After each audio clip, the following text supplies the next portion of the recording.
All right, so we're all vacuumed here. You see these joints. These are those plastic zip strips. I thought they were metal at first, but these are plastic. So everything is open except for down at the end of this joint. You see it's open there, and then it closes up. So I'm going to take what is this, a 4.5 inch diamond wheel, and I'm going to cut straight in here. I'm only going to go like a 1/4 inch, just because there's whatever joint filler was in here is kind of clogging the top, and I want the epoxy to get in there. So I'm just going to quickly run the blade down just to open it up so I get epoxy in there.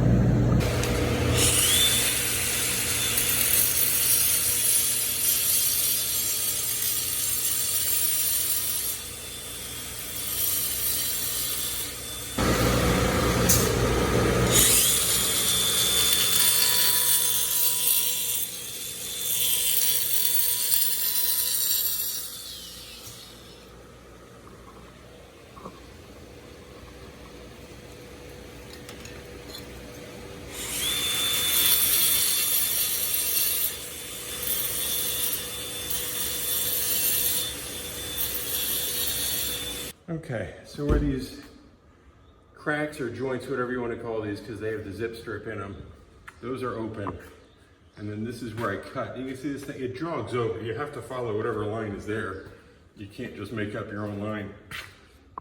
So now we're going to fill these with the CFS 343. That's a real low viscosity epoxy, and kind of glue all this back together again so we have a seamless floor. Hi everyone, wanted to introduce myself. I'm the one working in the background often as Jason's doing the filming. So just wanted to say hi. My name's Jeff. You'll see more of me. Wanted to talk a little bit about what we're going to be doing now with our CFS 343 repair material. It's great stuff. A lot of different repairs that can be done with it, and Jason's going to go ahead and show you a little bit of that. So I'll just kind of swing the camera around and we'll take a look at what he's doing with this repair. All right, so we're getting ready to fill these cracks that Jeff just told you about. The other thing that we're going to fill too, when I showed the prep work on this, these little spalls along this front edge, we shot blasted these. You see how clean these are now. There's no dust in there. That's imperative that there's no dust in the bottom of these. So we're going to fill those after we fill these cracks here. So what I did, this is the CFS 343. Here's our ketchup bottle. This is pre-marked, but it's kind of hard to see these measurements on here. So I mark 100 and 200 milliliters. You don't want to mix more than this. This stuff sets really fast, which is good because you don't have to wait for it. But if you're not ready, you just got to watch it and catch up to you. So I'm going to mix this up really quick. I'll show you how we do the cracks. And Jeff can follow me as I do this. So we pour in, and I'm looking the wrong way here. Normally this faces me. I'm doing this so you can see it, but pour up to the bottom line with A.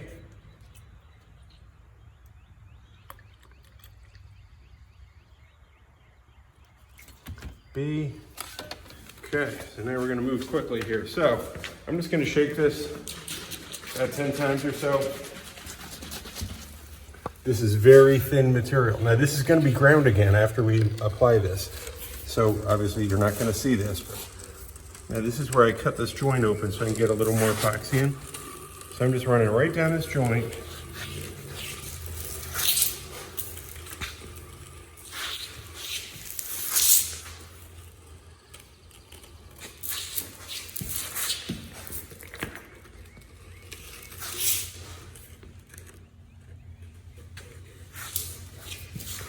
By the way, this is nice to have these knee pads in these pants. This is why we wear these, because half the day we're crawling around on the floor. And you never know when you're going to have to be crawling. Knee pads are always a pain because they hurt behind your knee. These do not.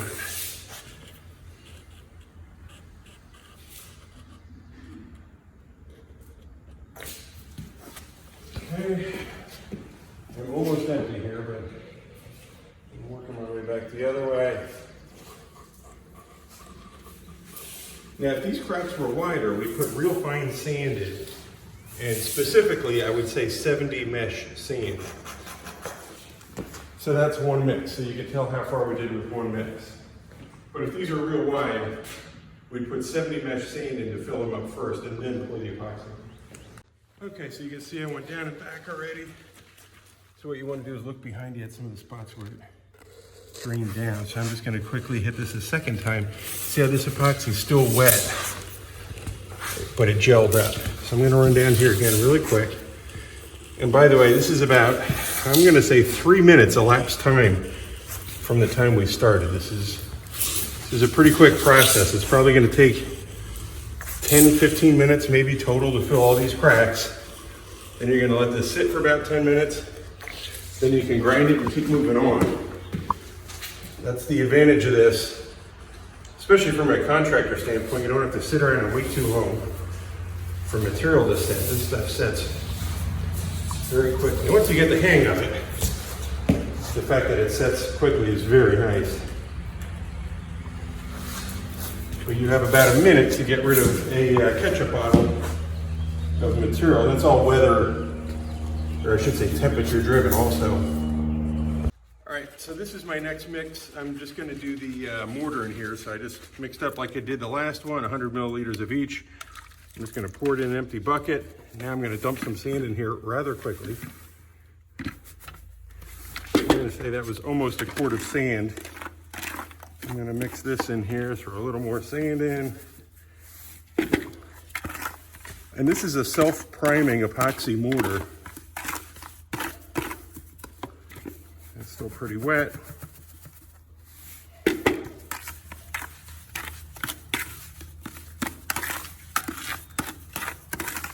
See what this looks like now? That's perfect. So now I'm gonna throw this right on this front nose here. And since there's so many little areas, I'm just gonna kind of throw this on here, trowel it around. We're grinding this whole nose again with the hand grinder. So this is not to be pretty.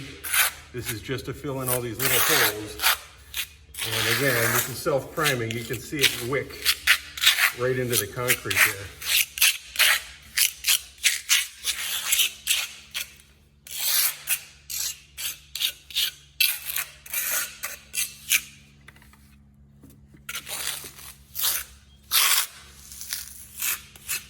See how that concrete changes color? That's just the epoxy wicking right in there.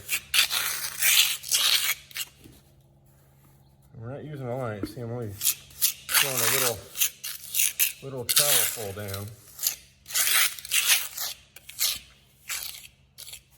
I'll probably come back and just kind of knock the edges down a little bit, just so when I grind it, I don't have sharp edges sticking up.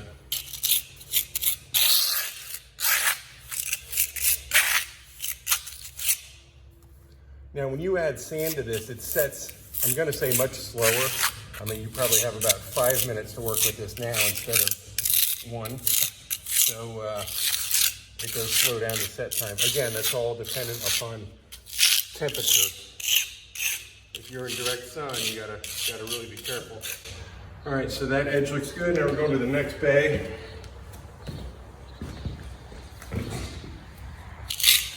Are there any other divots anywhere else besides here? Didn't see any. I think this is all of them.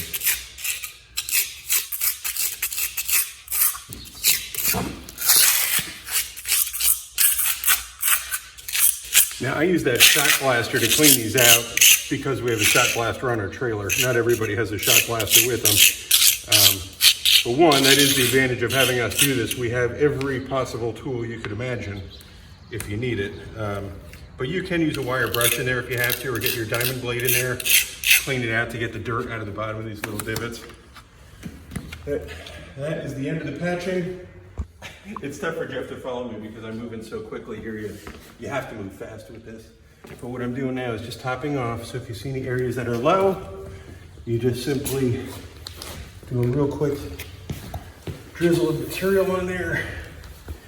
And if you look in the light, it's kind of nice. You can see if they're low. Sometimes it's hard looking straight at it to see if there's a low spot. And I'm liking what I'm seeing here. Here's a couple little random, see these little random divots here? I'm just gonna do that. Here's one here. That's gonna wick in there. Here's one right here. Again, we're priming this. The primer will probably soak in there, but while I have this stuff mixed up, you might as well just use it.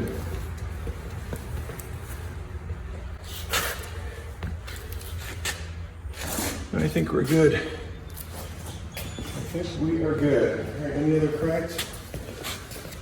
No. Right here's a little low. Oh, there's a little low. It's inevitable, you always miss a spot.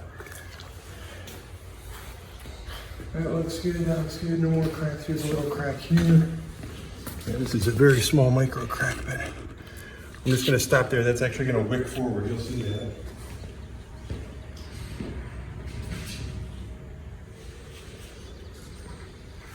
So all these are gonna get ground again with the hand grinder before we put our fluid in. You cannot put the epoxy on top of this. It's gonna be high gloss, and the epoxy is not going to wanna stick to the high gloss. So we grind it, one, to make it smooth, and two, to add a scratch so the epoxy bonds to it. Okay, so for this whole garage, I think I used 5 mixes. That's 100 milliliters of A, 100 milliliters of B. I used 5 mixes, including the mortar, which I only used that much mortar, but that was, patching all those little spalls along the front edge there. So a little bit goes quite a long way with this material. And by the way, this, I know we didn't have the camera on the entire time. It was probably, I'm gonna say 1 minute and 20 seconds, but this now just flashed in my hand. So this just set inside there, and that's curing as we speak. All right, guys, just want to show you real quickly how this material wicks down through this crack. And you can see here on the front nose of this garage floor, that's how the low viscosity of this material is. What it's designed to do is penetrate into those repair areas and bond it. So it's doing its job, as you can see. All right, so I'm going to grind this now. This is that Hilti BG150 that we always use. This is actually, I believe this is a 6-inch wheel, and it's probably like an 80 grit diamond on here. It really doesn't say the grit. But I'm just going to buzz over these cracks and joints quick to see how fast that goes. So where my respirator is. You always want to respirate with your brain.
Now I'm going to grind the mortar that we installed before. Sorry about the noise behind you here.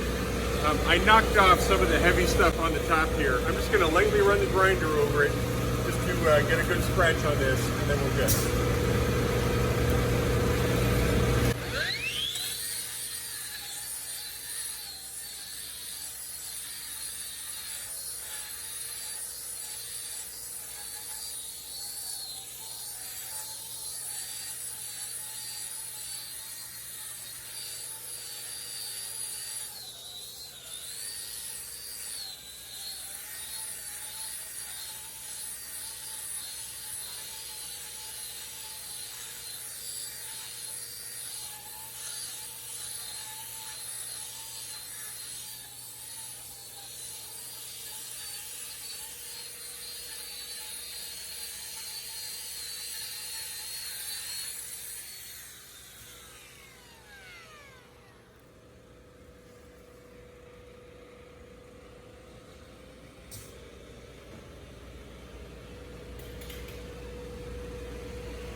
Okay, I swear this comes up in every video. Mother Nature always has a curveball to throw at us. So originally we were going to do this on a Monday, Tuesday, Wednesday, and Wednesday they're calling for 20 to 30 mile an hour winds and heavy rain.